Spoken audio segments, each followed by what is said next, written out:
Okay, could you please describe your role or your involvement in the SIM project? Sure.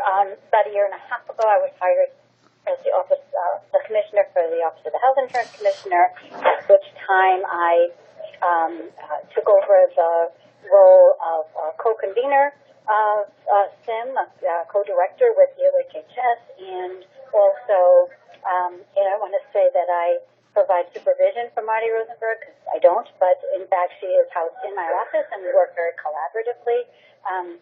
I think I've maybe missed one SIM steering committee meeting since I've been there. I have attended as many as I am able to, the interagency staff meetings for SIM. I recognize the value of the work that SIM is funding, and I'm very vested. Great. Well, thank you for that. So it sounds like in addition to the steering committee meetings, you've also been to, you said, a lot of the interagency meetings and whatnot? Yes, as often as I can. Yep. Okay, great. Could you, in your opinion, describe the benefits of the SIM's governance and staffing model? Repeat that again, the SIM governance what model? Yep, sure. In your opinion, what are the benefits of the SIM's governance and staffing model?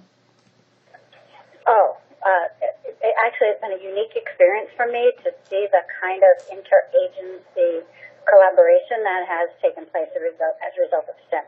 So I know part of it is this administration and the kind of collaborative nature of the different state departments anyway, but bringing in the individuals that are staffing SIM, who are to a person, some of the brightest and most hardworking people that I've met, they bring a culture of working together. And it's just been, I can't say enough about what that's done for us in state government, that so much so that if one of them can't be at something, another one can fill in, and they're equally as impressive and equally as well prepared. So I think it has been part of the success of SIM in our state.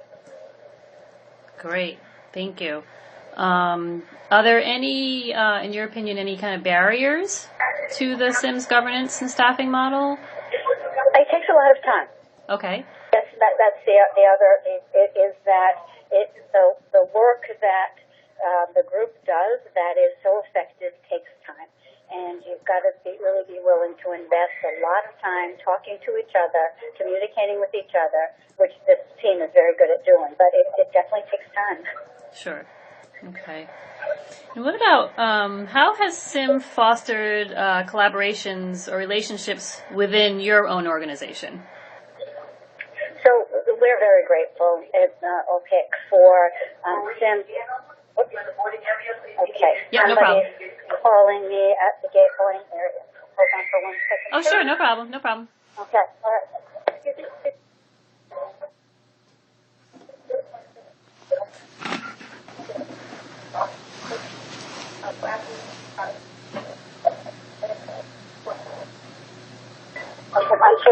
So, excuse me, could you call me back in 5 minutes? Oh, absolutely, no problem. No problem. Okay? Okay, sure. Hello? Yeah, I can call you back. Hello? Got changed, and so I'm getting rerouted. Oh, no. Oh, so sorry. Okay, it's all under control, and it gives me a little bit more time to talk to you. So Oh, no problem. Okay, great. Yeah. Great, well, I'm glad it worked out for you. Yeah, I think so, yes. Great, well, thanks for calling back. Sorry. Oh, no problem at all. So I think we were talking about the SIM, the collaborations or the relationships that have developed within your organization. All right, thank you. So, I just lost the earbud out of my ear. Okay, so here we go. So thanks to Kim.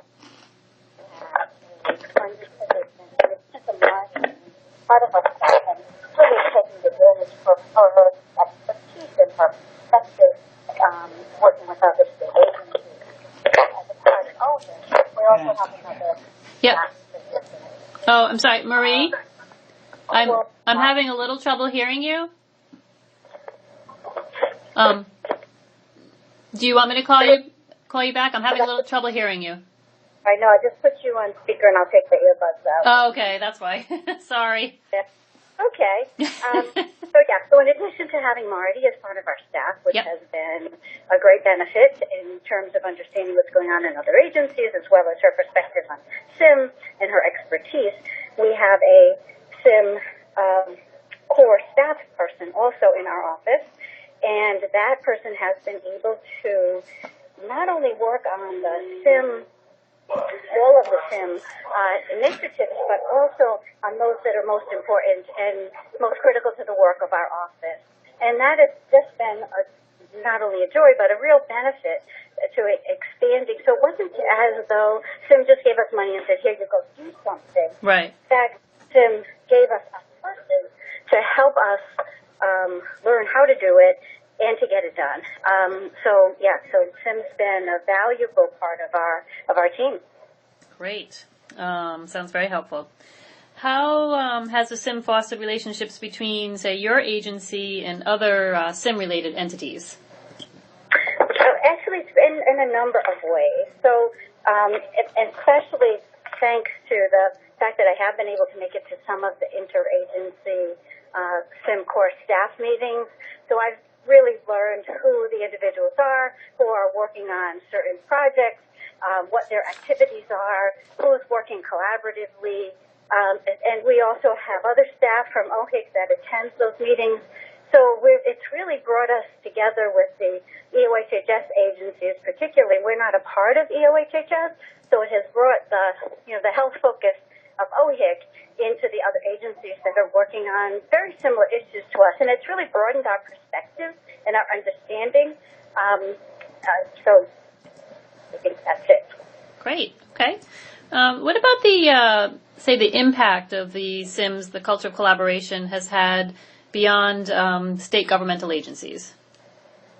So I've witnessed at the steering committee, again, the steering committee has served a very similar purpose to those interagency meetings, and that is so that many department directors are there, including the Secretary of Health and Human Services, so we all get to see each other, talk about the same issues, have the same kind of baseline of understanding of what some of the challenges are, but we're sitting side by side with representatives of the community and the stakeholders on SIM, and it is a great opportunity to collaborate, to see each other, particularly for OHIC, since we're a regulatory body.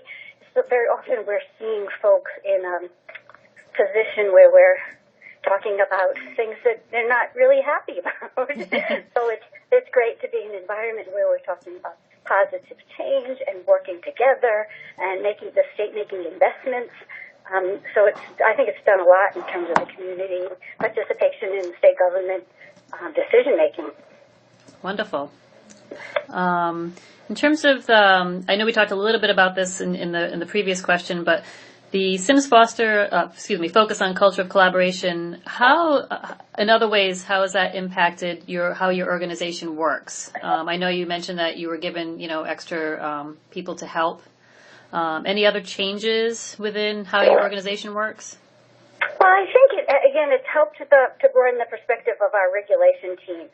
What I notice when we meet as a team, we have a regulatory side and a policy side. And our policy side is very much in sync with SIM and SINC is a valuable partner. But our regulatory folks, they're reading documents and, reading laws and holding people accountable. They don't often get to step back and see the bigger picture that they're contributing to and that they're a part of. So it's very helpful to have the SIM folks embedded with us and being involved in that SIM work so that I think it improves the job satisfaction and definitely gives the folks who are doing the day-to-day work a real perspective as to what they're contributing to and what they're a part of. Great. Okay. Are there any additional impacts that you want to mention? Anything, in terms of like policy impacts, any other synergies that have occurred because of SIM? Well, I like it. One of the things it does, this is an aside, but there's a camaraderie between our office and Medicaid that has really occurred that I'm not sure wasn't there before. And again, some of it is just administration and the real focus on collaboration that administration has, but some of it really is SIM. So much of what SIM is funding is an anticipation that Medicaid and our office will be aligned on issues that have to do with the way that care is delivered and the way that care is funded. And so that's been just a great opportunity for